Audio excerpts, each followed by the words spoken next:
Todo mundo vê meu primeiro slide? Sim, tudo certo aqui. Então, vamos falar sobre implante coclear. Em tempos de coronavírus, eu fico muito feliz de falar sobre implante coclear, porque em tempo de coronavírus, boas notícias são sempre bem-vindas. Então, para mim, implante coclear é sempre uma excelente notícia, é sempre um momento de muita alegria, de muito prazer, porque é a oportunidade que nós todos temos, todos envolvidos.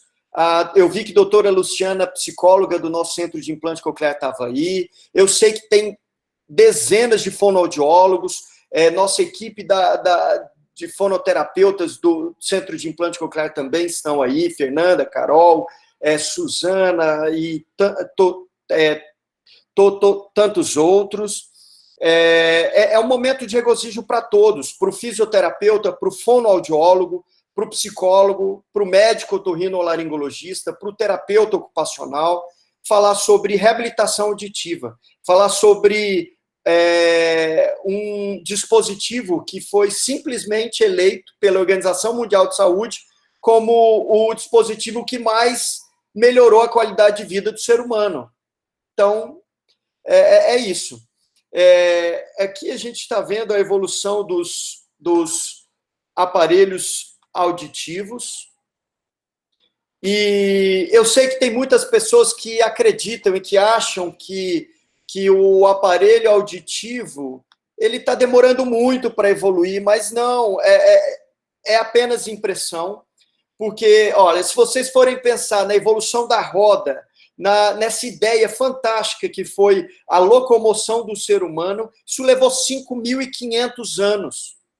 Então, quando a gente olha para a reabilitação auditiva e a evolução dos aparelhos auditivos, mesmo a gente levando em conta o mais antigo das formas de reabilitação auditiva, que eram os chifres animais, a gente está falando em torno de 6 séculos. E quem diria, até o autor do best-seller, Uma Breve História da Humanidade, condecora o implante coclear como uma das grandes triunfos do ser humano. Quem diria, a gente tem a capacidade de usar aparelhos auditivos totalmente implantáveis, como o que a gente está vendo aqui, o Carina, e no futuro, a gente mal consegue fazer o planejamento futuro dos próximos 20 anos em relação à reabilitação auditiva. Se vão ser aparelhos auditivos, tecnologia totalmente implantável, se a gente vai conseguir fazer a reabilitação e o implante coclear deixar essa tecnologia elétrica acústica para uma tecnologia infravermelho. Aqui a gente vê a evolução dos implantes cocleares nos últimos 30 anos. Lembrando que os mais antigos, tenho certeza que se lembram de crianças que eram reabilitadas e ganhavam um implante coclear, ganhavam uma mochila, mas não era uma mochila de acessórios como é hoje. A mochila era o processador de fala. Então, poxa, é uma evolução muito grande. Esse foi um artigo científico que eu tive a oportunidade de publicar em 2018, contando com o apoio do professor Ricardo Bento, professor Miguel Hipólito, professor Sadi, das universidades de São Paulo, Federal do Rio Grande do Sul e USP de Ribeirão Preto, que a gente teve a oportunidade de avaliar custo e efetividade dessa reabilitação auditiva com implante coclear, dessa cirurgia, o custo com a fonoterapia no pós-implante, o custo com as manutenções, custo com o cirurgião otorrinolaringologista.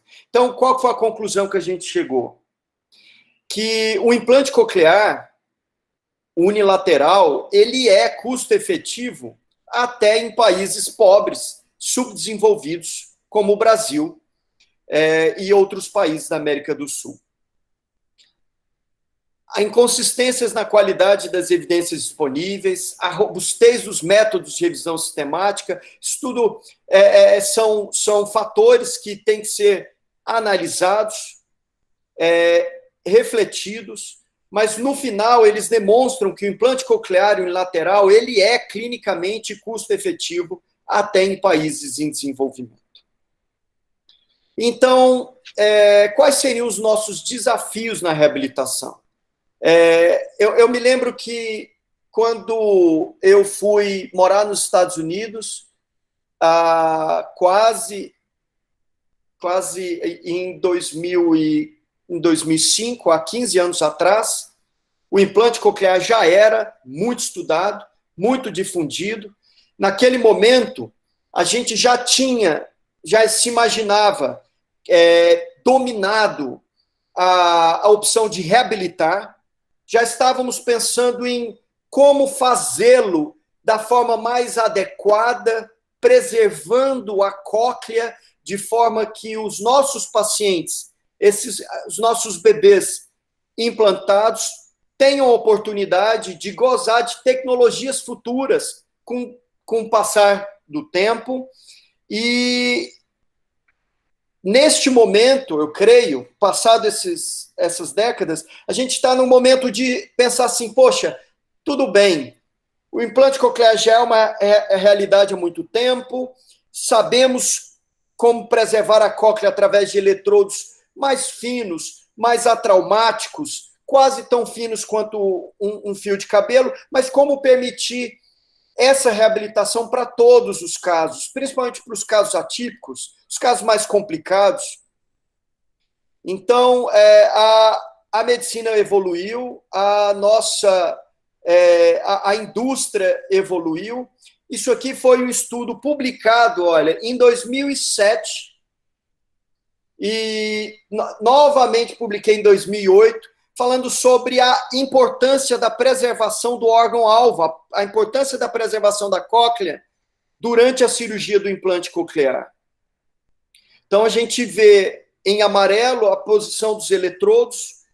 Esse era aquela primeira técnica cirúrgica empregada em que a gente usava eletrodos robustos, grandes, técnicas em que a gente drilava, brocava a cóclea. Então, a gente consegue ver a neoformação óssea que acontecia, decorrente daquela técnica cirúrgica empregada naquele momento. Em vermelho, a gente vê a quantidade de neoformação óssea, ou seja, algo que deveria ser evitado.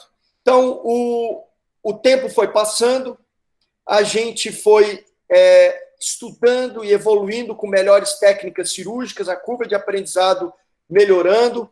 O que antigamente a gente introduzia o eletrodo do implante coclear através de uma brocagem da cóclea, que era a cocleostomia. Hoje a gente não broca mais a cóclea, a gente faz uma incisão mínima na membrana e a gente introduz com o maior cuidado possível, ou seja, sendo possível não só preservar o órgão cóclea, como também preservar a audição, como nos casos da reabilitação auditiva com um implante coclear híbrido. Então, isso era o futuro, hoje é o presente. Sobre os casos atípicos, então, as melhores técnicas cirúrgicas foram sendo desenvolvidas, os eletrodos cada vez mais delicados, com preservação dos neurônios cocleares e um melhor rendimento, para que nosso paciente ele tenha a oportunidade, independente da sua idade, de contar com a reabilitação auditiva através do implante coclear, e a gente, quem sabe, ter o gozo, a felicidade de dizer com todas as palavras que a reabilitação de fato é universal, ou seja, que o nosso a opção de voltar a ouvir chegou a todos os nossos pacientes, isso incluindo aqueles pacientes que nasceram com malformações mais graves, por exemplo, com agenesia de cóclea ou agenesia de nervo, agora com a popularização da cirurgia do implante de tronco cerebral, que tivemos oportunidade esse ano em realizar essa cirurgia aqui no nosso centro de implante coclear aqui em Brasília. Então, ou seja, o nosso sonho agora é que realmente essa reabilitação auditiva seja de fato universal. E para que a gente continue seguindo em frente, ampliando as indicações, a gente precisa se basear em seriedade, na ciência, na medicina baseada em evidência. Eu estou apresentando para vocês aqui agora o pai da medicina baseada em evidência, professor David Lawrence Sackett. Ele sempre dizia que a integração da melhor pesquisa, da evidência da melhor pesquisa, com a expertise clínica e os valores dos pacientes, aí sim a gente consegue alcançar o melhor manejo dos nossos pacientes.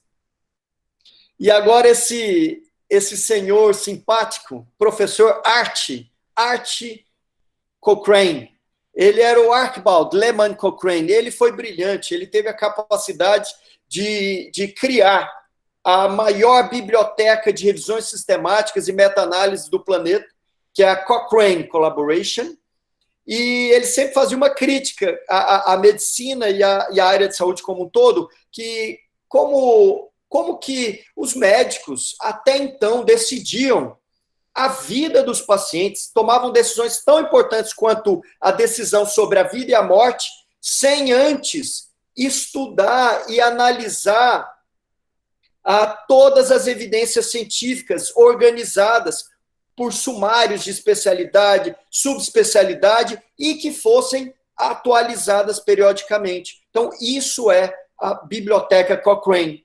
Quero que vocês que estão me ouvindo, por favor, se estão na dúvida, se não sabem se realmente isso é algo científico, se devem se comportar ou tomar essa decisão ou não, busquem uma revisão sistemática, busquem um ensaio clínico randomizado, ou seja, são pesquisas clínicas com níveis de evidência o mais elevado possíveis. Vocês percebam que no topo da pirâmide, mostrando o menor nível de evidência, são as meras opiniões dos experts e estudos in vitro. Nós devemos pautar as nossas decisões nas revisões sistemáticas, nos ensaios clínicos randomizados. E por que eu estou mostrando tudo isso? Eu vou explicar para vocês porque muitas das minhas decisões nos últimos anos, depois que eu voltei de Boston, me perguntavam sempre, poxa, mas será que vale a pena? Vale a pena operar essa criança com paralisia cerebral? Vale a pena operar essa criança que teve uma meningoencefalite grave por citomegalovírus com tamanhas sequelas? Gente, medicina baseada em evidência. E a medicina baseada em evidência me permitiu seguir adiante. Nosso centro de implante coclear, por exemplo, foi um dos primeiros a fazer implante coclear bilateral. A gente teve a oportunidade de muito antes do Sistema Único de Saúde autorizar a tecnologia bilateralmente. A gente teve a oportunidade de publicar os nossos estudos em relação às nossas crianças que eram bilateralmente implantadas, e isso tornou possível norteamento de outros estudos em outros grandes centros de pesquisa, e eu queria mostrar esse estudo científico em específico. Foi publicado por minha aluna de mestrado, Fernanda Caldas, eu acho que ela deve estar nos ouvindo.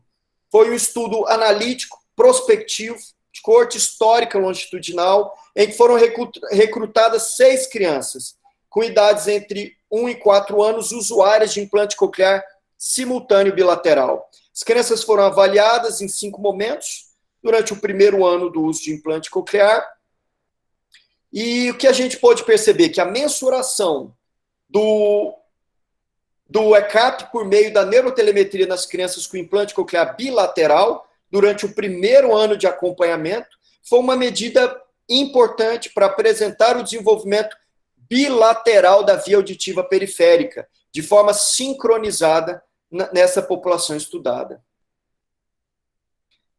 mais um estudo publicado falando sobre a importância do implante coclear bilateral, a importância da estimulação auditiva no desenvolvimento cortical.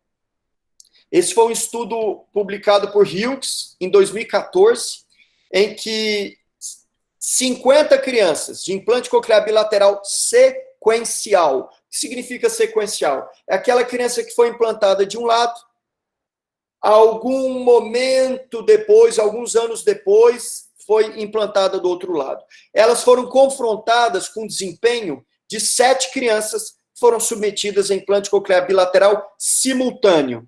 E o que a gente pode observar? Que os resultados foram funcionais, positivos em todos os casos, mesmo naqueles com intervalo longo entre os implantes. Porém, a melhor performance era apresentada por aquelas crianças que tiveram a oportunidade de fazer o implante coclear bilateral simultâneo, ou seja, ambas orelhas reabilitadas no mesmo momento. Esse estudo foi um estudo com N pequeno, mas publicado na Hearing Research pela Sharma em 2005, em que ela também estuda 21 crianças com implante coclear unilateral e 2 crianças com implante coclear bilateral, para vocês verem como naquela época era difícil ter um N de implante coclear bilateral. Então, eram implantados antes dos 3,5 anos e comparados com as crianças implantadas após os 7 anos. E qual que era a conclusão do estudo? Que se a segunda orelha implantada for muito tardia, a estimulação do córtex pelo implante coclear não apresentava as conexões ideais.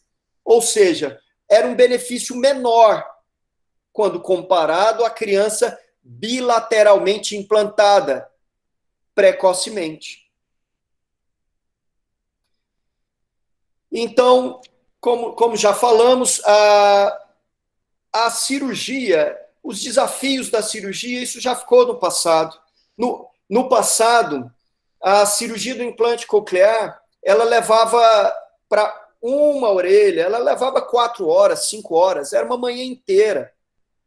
Hoje, em grandes centros, a cirurgia do implante coclear em uma orelha, ela leva 1 hora. Então, as preocupações do passado, como paralisia facial periférica, os modos de inserção de eletrodos, incisões menores, eletrodos mais delicados, a neoformação óssea intracoclear, como mostrei para vocês, e a preservação da cóclea, hoje, com novas técnicas cirúrgicas, em grandes centros de implante coclear experimentados, isso já a gente pode considerar que já ficou para trás. As nossas preocupações atuais são: como é que ficam os nossos pacientes com suspeita de transtorno do espectro autista? Os nossos pacientes com diagnóstico de espectro da neuropatia auditiva? Pacientes com paralisia cerebral e múltiplas deficiências? Pacientes com outros diagnósticos de distúrbios de personalidade e humor, muito idosos? A gente está falando de limitações que talvez há 1 década atrás ou 2 décadas atrás seriam contraindicações para o implante coclear. No passado, eu vivi isso. Se a criança tinha uma suspeita de transtorno do espectro autista, ela era descartada. Ela teria a oportunidade de voltar a ouvir.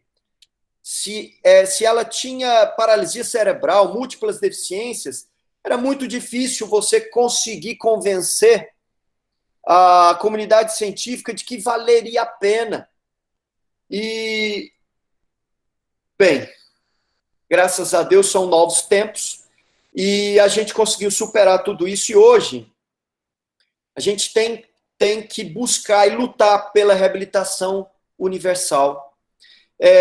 Isso vai fazer com que os nossos centros de implante coclear sejam desafiados a estarem melhor preparados, a amarem ainda mais os seus pacientes, uma reabilitação ainda mais criteriosa,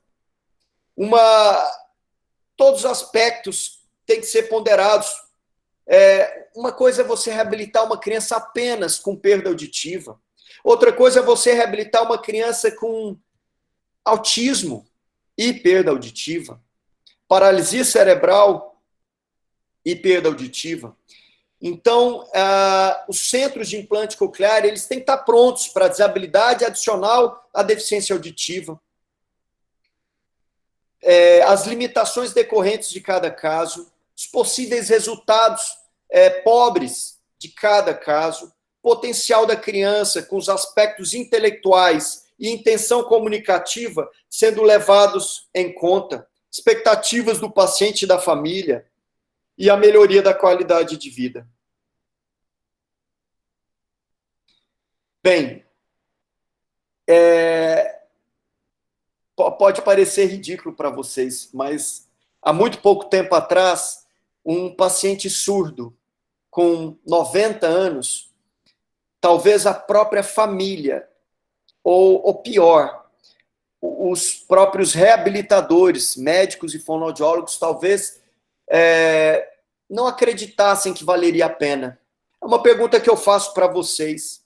Reabilitação auditiva nos muito idosos, vale a pena? Vale a pena também? Esse artigo foi publicado no The New York Times, de agora, dia 23 de fevereiro de 2020. É um colega da John Hopkins, que, aliás, ele esteve conosco em São Paulo imediatamente antes da pandemia do coronavírus, no Hearing. Ele publicou no The New York Times falando que 639 idosos com diagnóstico de perda auditiva não tratada, acompanhados por 12 anos, confirmando que parte desses pacientes evoluíram com Alzheimer ou outro tipo de demência, sendo a perda auditiva o principal fator prognóstico para a doença demencial. Então, isso é recente, isso é atual, e olha que interessante. Esse foi um recorte de jornal do início do século passado, em que as pessoas de 42 anos da minha idade eram considerados velhinhos. Tá aí a capa do jornal amazonense. O ônibus entrou na casa humilde e foi apanhar a velhinha de 42 anos.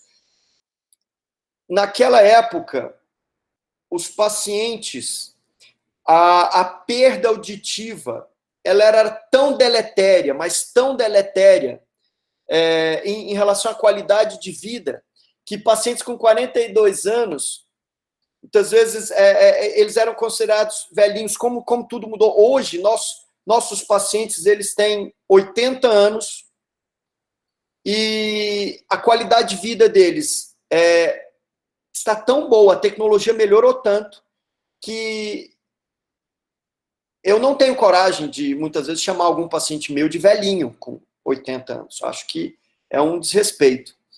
Mas tá aí, ó.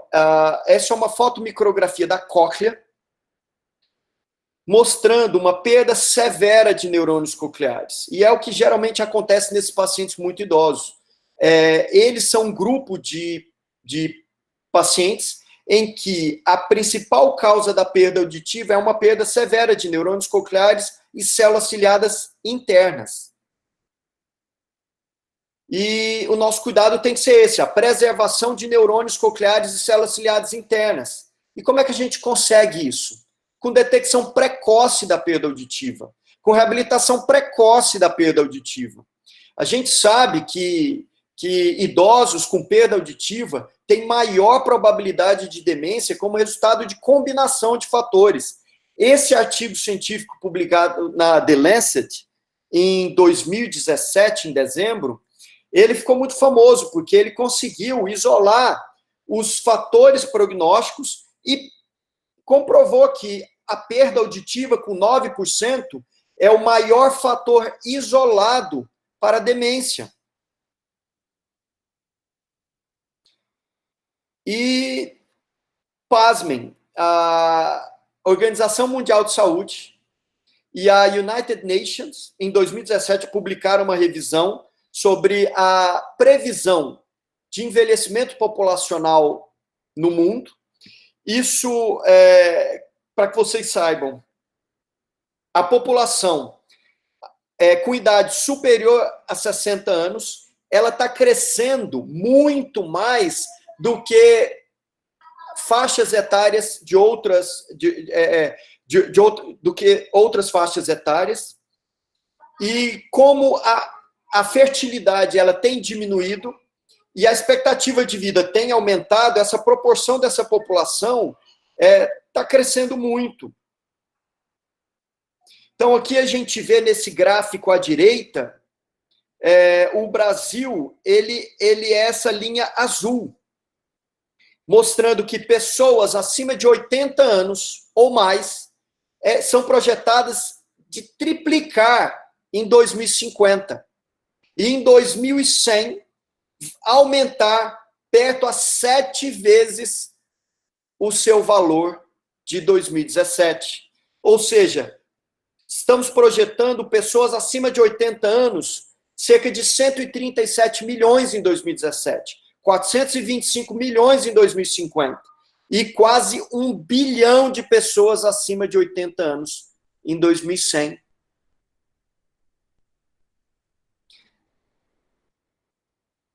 Infelizmente, isso é fonte DataSUS 2019, infelizmente cerca de apenas um quarto, 25%, dos indivíduos brasileiros com perda auditiva têm acesso ao aparelho auditivo.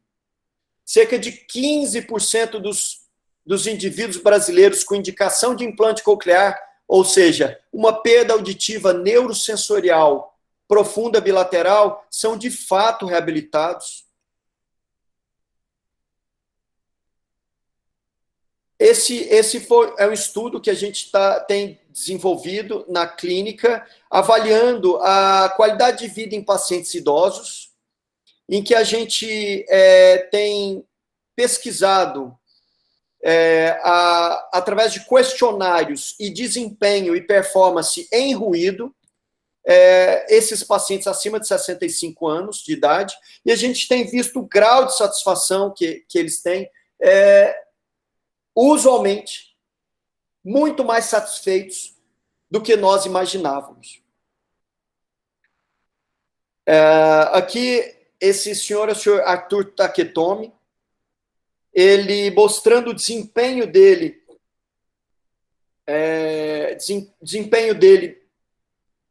bom, e a qualidade de vida dele melhorando bastante. Queria mostrar esse depoimento dele, ele é muito interessante, principalmente para quem está começando, para vocês entenderem um pouquinho de reabilitação auditiva. Ele está usando uma terapia bimodal. Ele usa um implante coclear na orelha esquerda, o núcleo 7, e ele usa um aparelho auditivo na orelha direita. E então é o que a gente chama de terapia bimodal. Ele vai explicar um pouquinho sobre como era a qualidade de vida dele usando apenas o aparelho auditivo e agora com aparelho auditivo e implante coclear. Depoimento, digamos assim, sem maquiagem. Então o senhor me fala como é que está sendo a vida 1 ano e 6 meses depois do implante coclear. Como é que está a minha vida? Tudo bem. Tá, pode falar. Bom, eu diria, doutor, que graças, digamos assim, até a ajuda dos meus filhos, que acabaram, digamos assim, decidindo em fazer esse implante, porque eu já estava com um problema de audição há mais de 10 anos. E, evidentemente, que eu quero até a propósito agradecer aí, digamos assim, o seu empenho e, graças a Deus, foi um sucesso. E hoje eu me considero, digamos assim, recuperado daquela perda auditiva assim, em termos numéricos, cerca de 60%, talvez entre 60% a 70%, a capacidade não só de ouvir, mas principalmente de entender. Que esse aqui, aparelho, ele aumenta o volume, mas não altera a percepção. Esse aqui, pelo que eu entendo e observei, não só, talvez ele aumenta, ele deve ter um potenciômetro, mas, sobretudo, ele faz, por isso que o nome é isso, processador de fala. Ou seja, ele faz tudo aquele equilíbrio, não só em termos de volume, mas em termos de técnico, seria assim, definição, ou aquilo que alguns, quando eu já falo, compreensão. Ouvir é uma coisa, entender é outra. E realmente melhorou muito o entendimento.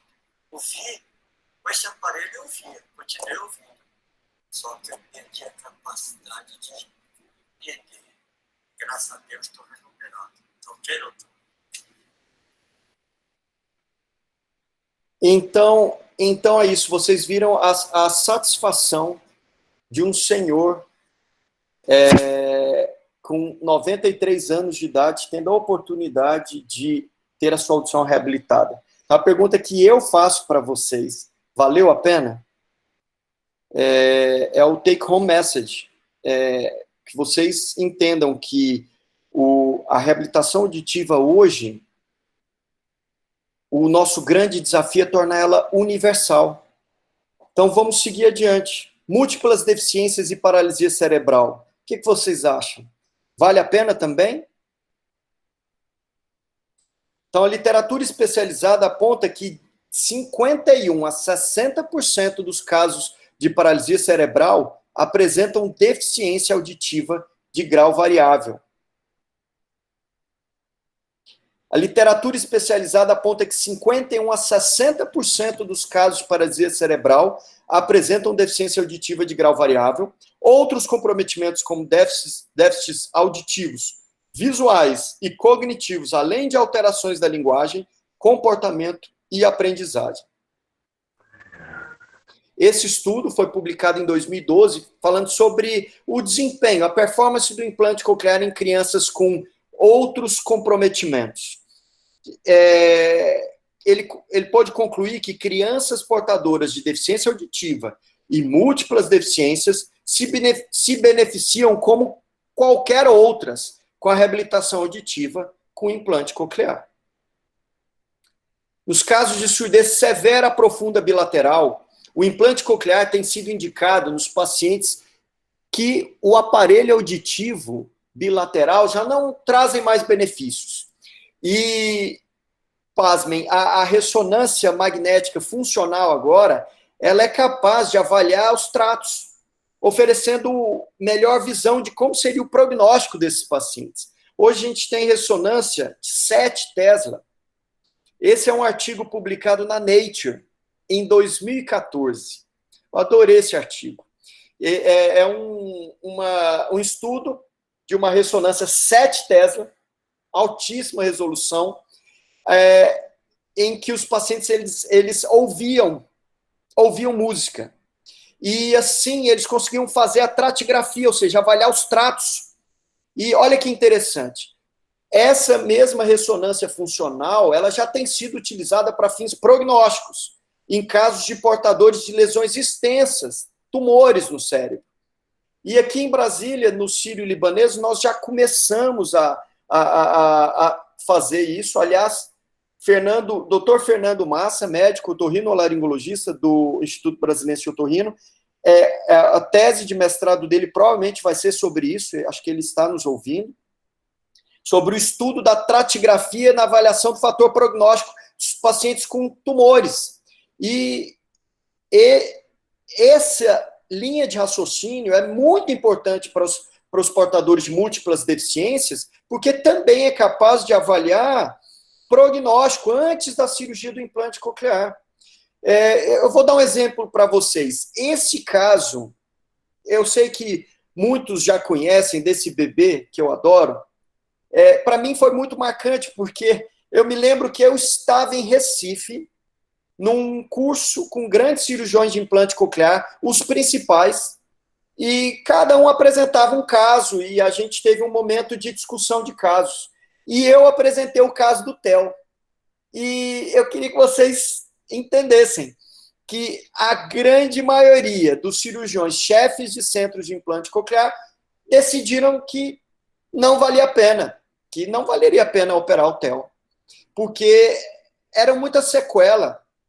Vocês estão vendo todas essas lesões cerebrais, todas essas áreas de destruição no cérebro. E eu fiquei com aquilo no meu coração e eu pensei, poxa, como eu não vou tentar um bebê de menos de um ano, a capacidade que o nosso cérebro tem, a neuroplasticidade, e o que é melhor de tudo, a medicina baseada em evidência. Medicina baseada em evidência. Outros casos, como o Theo, já tinham sido operados em grandes centros de referência nos Estados Unidos, e eu decidi fazer o mesmo por ele. E olha, aí vocês estão vendo a ressonância cheia de lesões, e a pergunta que eu faço sempre, e aí? Vale a pena tentar lutar por esse paciente? E tá aqui, ó. Esse é o Theo. Esse aqui é o Theo. Ele hoje está com 1 ano e 9 meses. Ele tem um irmão gêmeo. E durante a gravidez, a mãe dele teve uma infecção por citomegalovírus. Logo quando ele nasceu, com 20 dias, a gente fez o teste da orelhinha nos dois.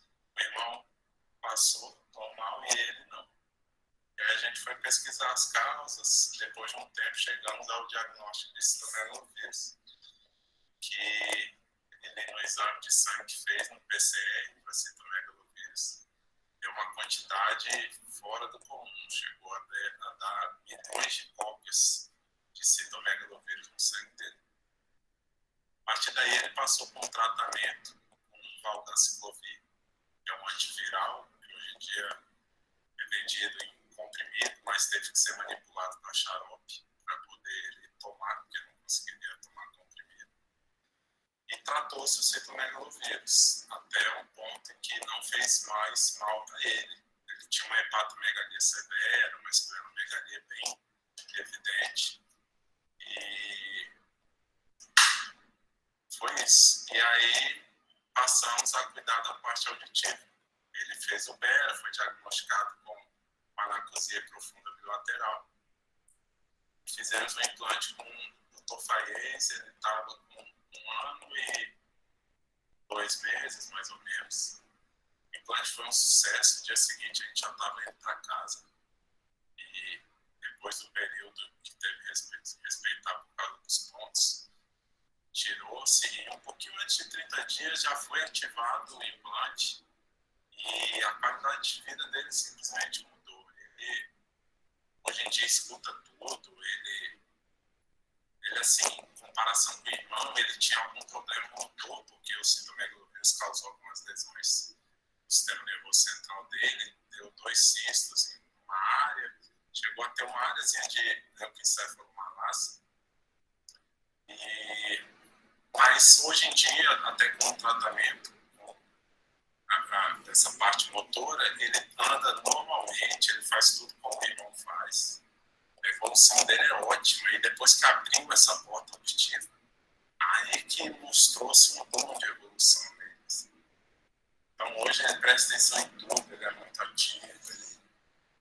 Tudo que você fala, ele ouve, ele vai atrás, ele procura som, ele já imita. O desenvolvimento da fala dele está praticamente como do irmão. Está quase como do irmão. O irmão está um pouco mais à frente, mas já era esperado.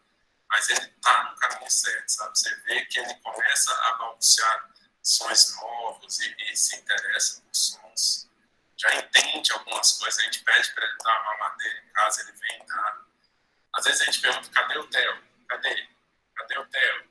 Aí ele se esconde e depois se mostra. O desenvolvimento dele é incrível.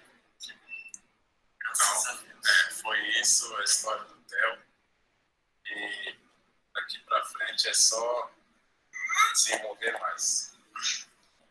Muito bem, então esse é o Theo com 6 meses pós implante coclear bilateral simultâneo. E tá aqui o Theo, 18 meses.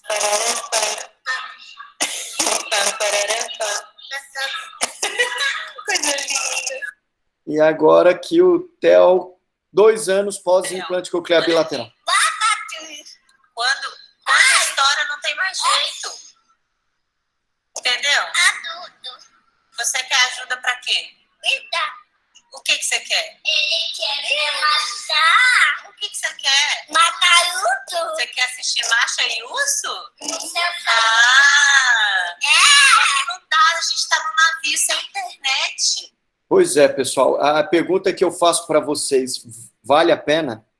Vale a pena lutar por esses pacientes? Então, aqui mais um estudo científico publicado pelo nosso grupo do Instituto Brasileiro de Otorrino. Esse foi da Anacleia, um artigo excelente, foi tese de mestrado da Anacleia Hitzelberger, em que ela desenvolveu um estudo analítico, prospectivo, aplicou testes padronizados que avaliaram e quantificaram o desenvolvimento das habilidades auditivas de linguagem, analisando as filmagens das terapias fonoaudiológicas, registros descritos ao término de cada sessão de terapia. Você vai circular. Eu acho lindo esse vídeo aqui da Anacleia. Papai. E a menina. Papai. Menina. Mostrando aqui a idade de desenvolvimento auditivo cerebral com implante coclear na primeira coluna, o desenvolvimento do IT+, MacArthur, a desenvolvimento da categoria de audição e de linguagem com o decorrer do tempo e da terapia. Ou seja, concluindo, o implante coclear favoreceu o alcance de etapas avançadas das habilidades de audição e linguagem em 3 a 5 crianças com paralisia cerebral, uma opção terapêutica viável para que crianças com paralisia cerebral alcancem etapas complexas no que se refere às habilidades auditivas e de linguagem. Um outro estudo, que esse é o grupo acho que da Aleluia, o artigo da Aleluia, mostrando o grau de satisfação das crianças submetidas a implante coclear bilateral e suas famílias avaliadas quanto à qualidade de vida, ou seja, grande maioria deles satisfeitos. Embora haja uma escassez na literatura abordando o uso do implante coclear em crianças com paralisia cerebral, o estudo demonstra que o implante coclear é efetivo para o desenvolvimento das habilidades auditivas e de linguagem. A ampliação dos critérios de indicação para o implante coclear, crianças com comprometimentos associados à deficiência auditiva neurosensorial bilateral começam a ser consideradas candidatas ao implante coclear. E por mais que a paralisia cerebral apresente inúmeros comprometimentos, não gera nenhum impedimento para o uso do implante coclear. Muito bem. E transtorno do espectro autista? O que vocês acham? Também vale a pena? Vale a pena reabilitar o paciente surdo com a suspeita do diagnóstico do transtorno do espectro autista? É a pergunta que eu faço para vocês, reabilitadoras, que estão me assistindo. Uma vez eu tentei encaminhar um paciente com suspeita de transtorno do espectro autista para um neurologista famoso. E ele me ligou e falou assim: ô Faez, como é que você tem coragem de me encaminhar o paciente? Ele é surdo, trata de operar ele primeiro, faça ele voltar a ouvir, depois eu te ajudo a descobrir se ele tem ou não o diagnóstico do transtorno do espectro autista. Imaginem vocês, o transtorno do espectro autista muitas vezes é um diagnóstico difícil, complexo, e uma criança com perda auditiva profunda bilateral, como fica essa criança? Como fica o canal de comunicação dela com o estimulador, com seus pais? Esse é um estudo publicado em 2017, uma revisão sistemática e meta-análise da associação, revelando a associação da desordem do espectro autista com crianças com distúrbios visuais e distúrbios auditivos. Ou seja, existe uma alta associação de perda auditiva e de perda de visão com crianças com transtorno do espectro autista. A reabilitação visual e auditiva, ela tem que ser precoce, independente do grau de comprometimento, e, no entanto, o sucesso com esses dispositivos pode ser variável, e, por isso, a família deve ser sempre orientada em relação às reais expectativas. A análise genética no paciente com suspeita do transtorno do espectro autista deve ser realizada? Eu vou convencer vocês, é muito importante que seja. Os testes genéticos para pessoas com autismo estão longe de ser rotineiros e nem sempre geram resultados práticos. Porém, as informações que eles oferecem podem mudar vidas. Esse é o exemplo de uma criança do nosso centro de implante coclear, que ele deu entrada no nosso centro de implante coclear com a suspeita de transtorno do espectro autista e foi submetido à análise genética molecular e o resultado foi que ele tinha síndrome de Usher. Ou seja, ele tinha um comprometimento genético da audição, do equilíbrio e da visão.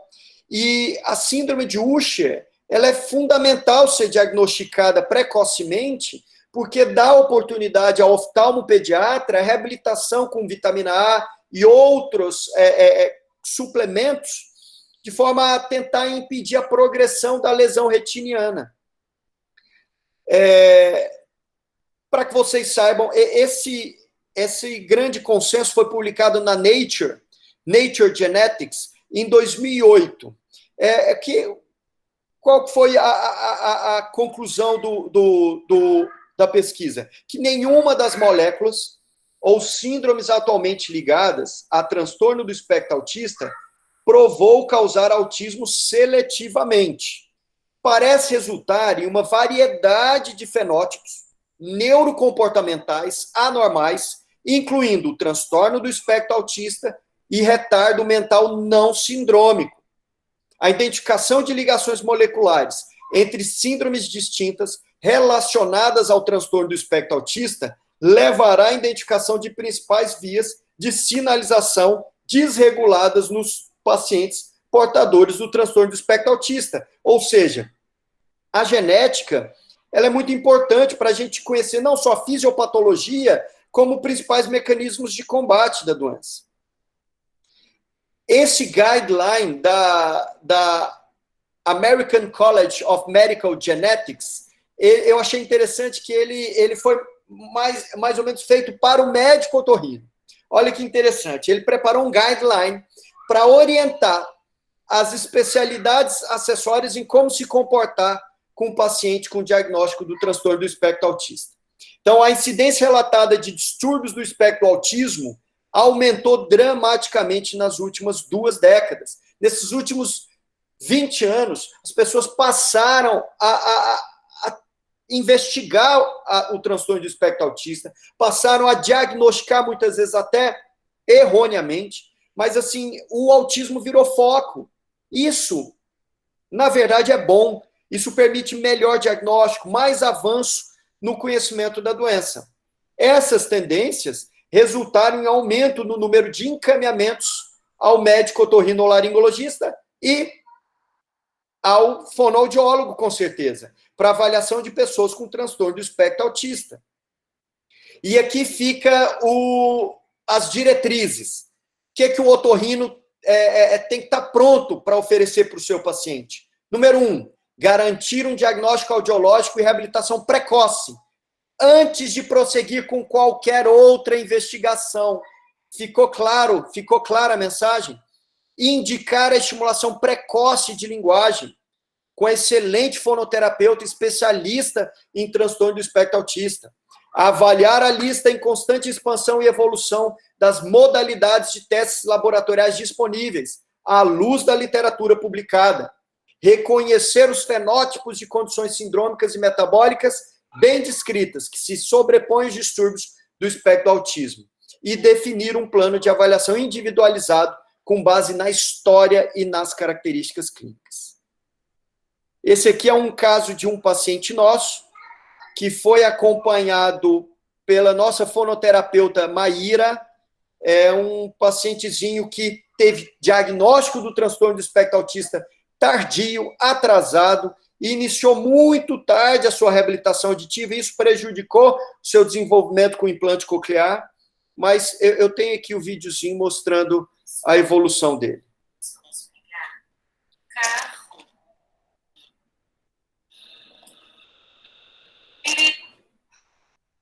Muito bem. Onde o carro vai? Para onde? Ótimo, ele está andando da rua. Carro da polícia. Bem, para onde o carro da polícia vai? Ótimo, ele vai estacionar um ônibus. Ônibus.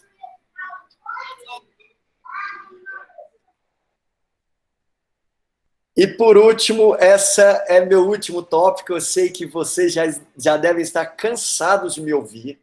E eu queria seguir adiante com essa última indicação do implante coclear, uma indicação nova, são indicações atuais, que é a surdez unilateral, para tratamento de zumbido severo incapacitante.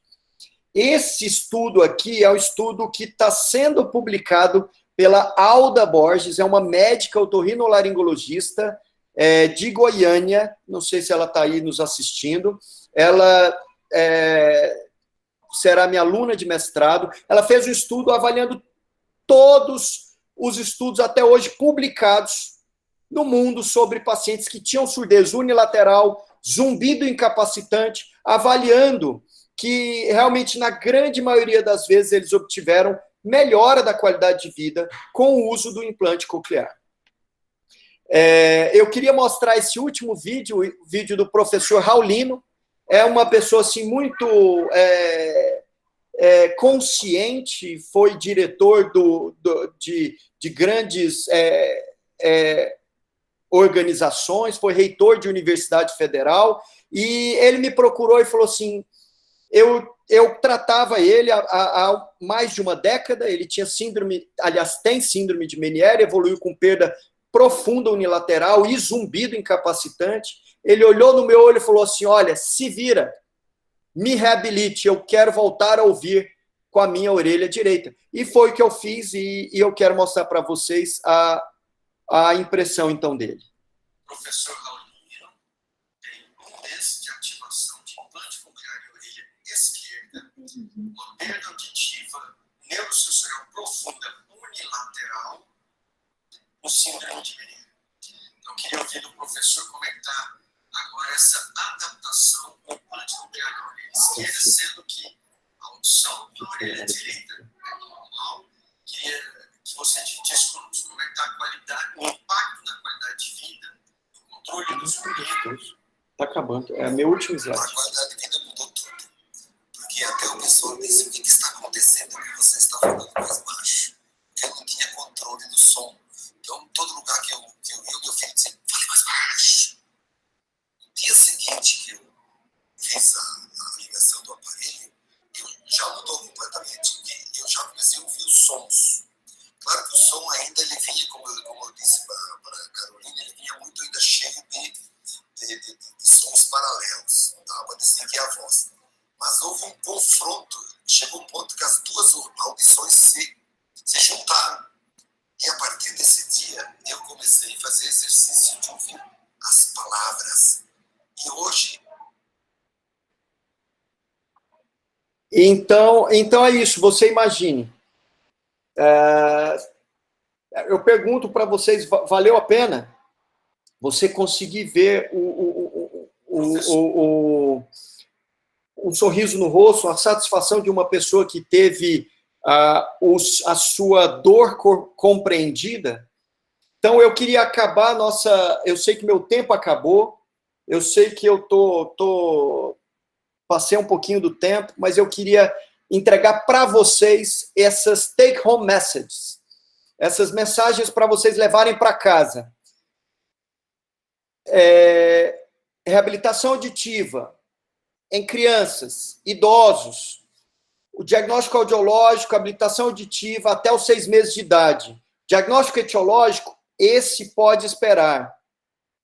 Reabilitação auditiva bilateral em crianças e idosos. Diagnóstico audiológico, habilitação auditiva imediata. Diagnóstico etiológico em crianças e idosos usualmente é um pouco mais fácil. Lembrando, nos idosos vão precisar de muito treinamento auditivo.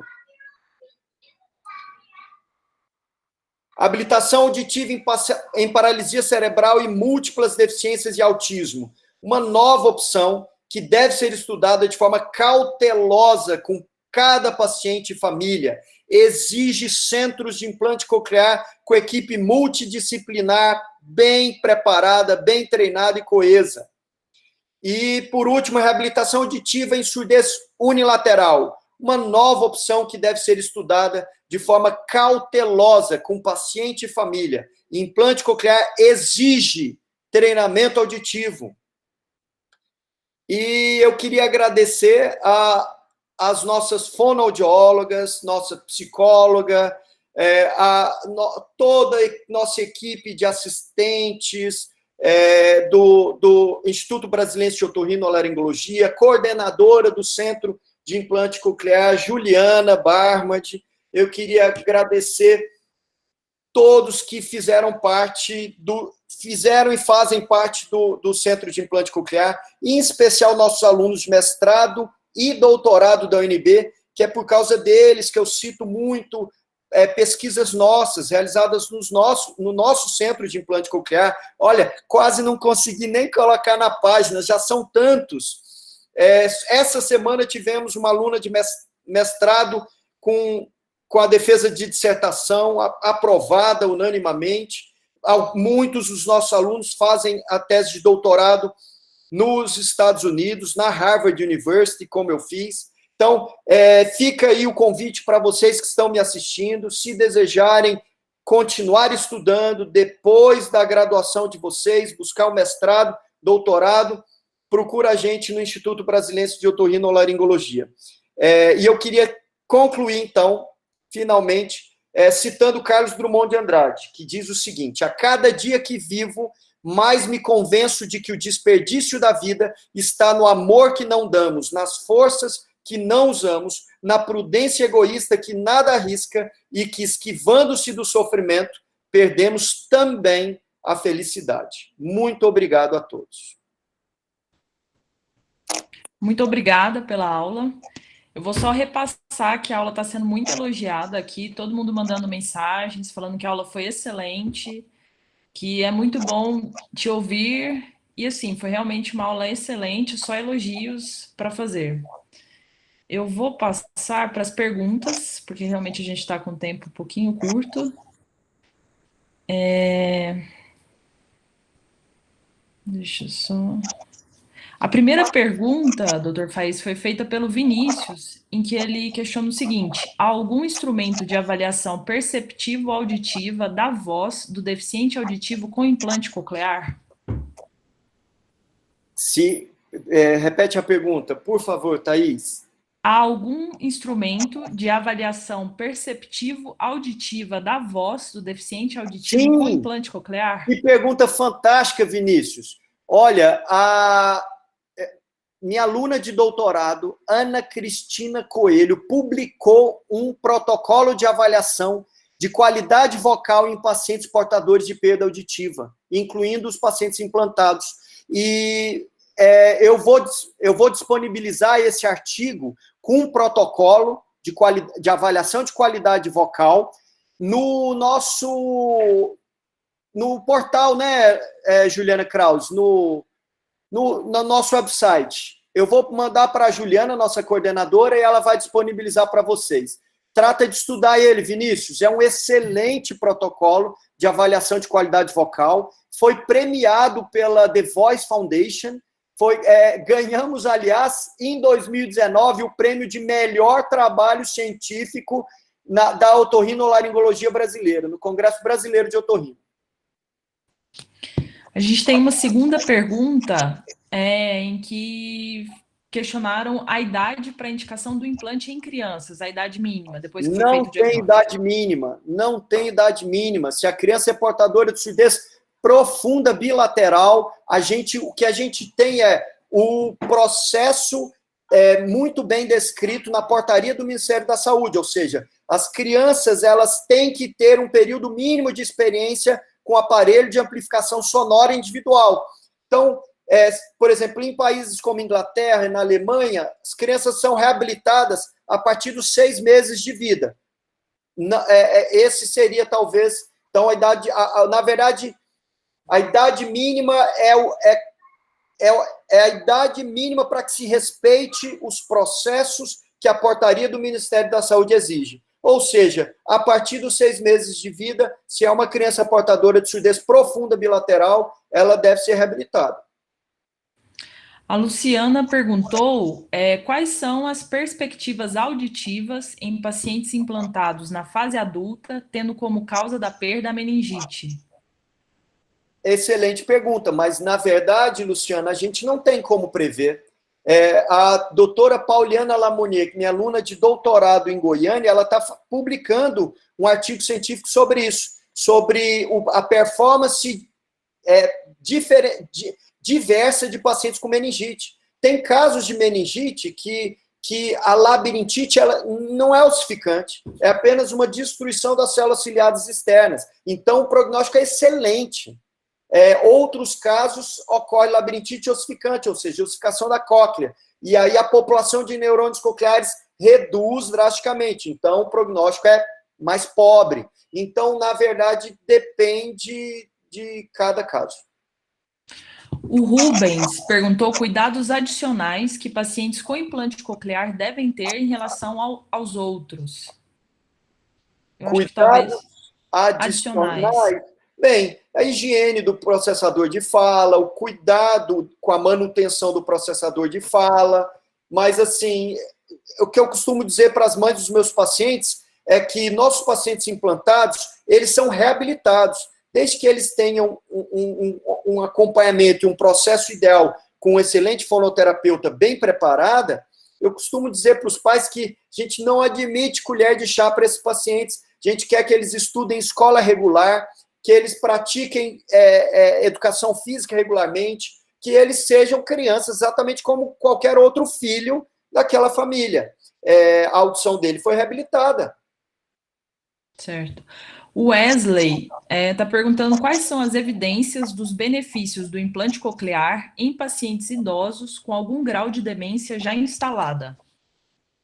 Wesley, a pergunta é excelente, mas você não tem como saber. Na verdade, você, por exemplo, se o paciente tem surdez profunda, tem indicação de reabilitação auditiva, só que se a demência desse paciente for tão grave que o impede de ser reabilitado, tudo bem, mas se não, se ele tem surdez profunda, ele tem que ser reabilitado.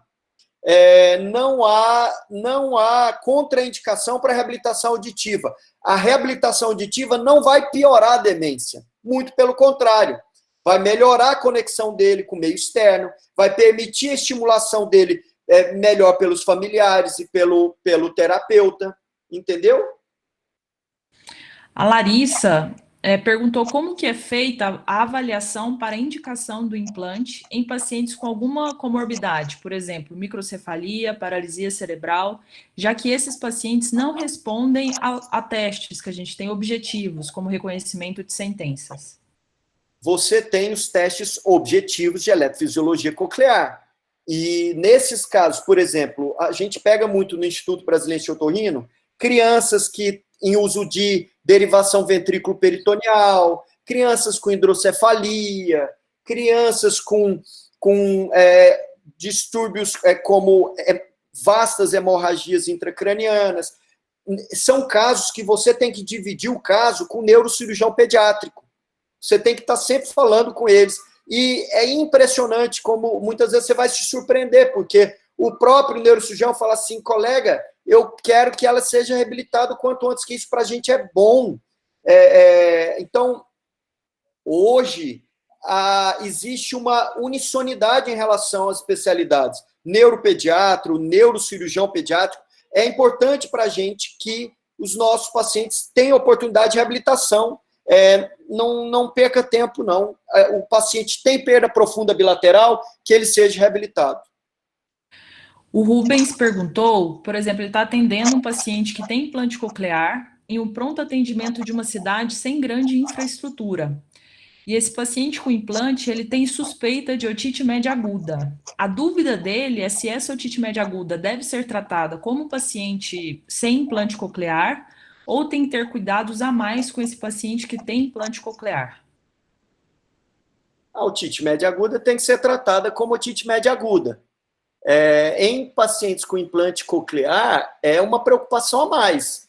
Mas otite média aguda é otite média aguda, tem que ser tratada imediatamente. Eu nunca tive... Hoje em dia, com largo espectro da antibiótico terapia empregada, a gente não vê mais caso de meningite pós-implante coclear, que isso foi aventado no início, logo naquele próximo já a 84, quando tudo começou. Mas hoje, todas as nossas crianças já nascem com o Programa Nacional de Imunização completo, para a hemófilos influenza, para Streptococcus pneumoniae, para meningites. Então, é muito raro. Eu não me lembro de nenhum caso de paciente nosso que fez uma meningite otogênica implantado. Entendeu? Quem fez a pergunta? Então, muito raro. Tem suspeita de otite média aguda, tratamento imediato. Certo. A Stephanie questionou se o SUS e os convênios, eles liberam implante coclear para paciente adulto com uma perda auditiva sensório-neural profunda, unilateral após surdez súbita, que não reverteu com tratamento medicamentoso. SUS não. Hospital público, não. Hoje, nosso centro de implante coclear em hospitais públicos, eles fazem a reabilitação auditiva estritamente em pacientes portadores de surdez neurosensorial severa profunda bilateral. Certo.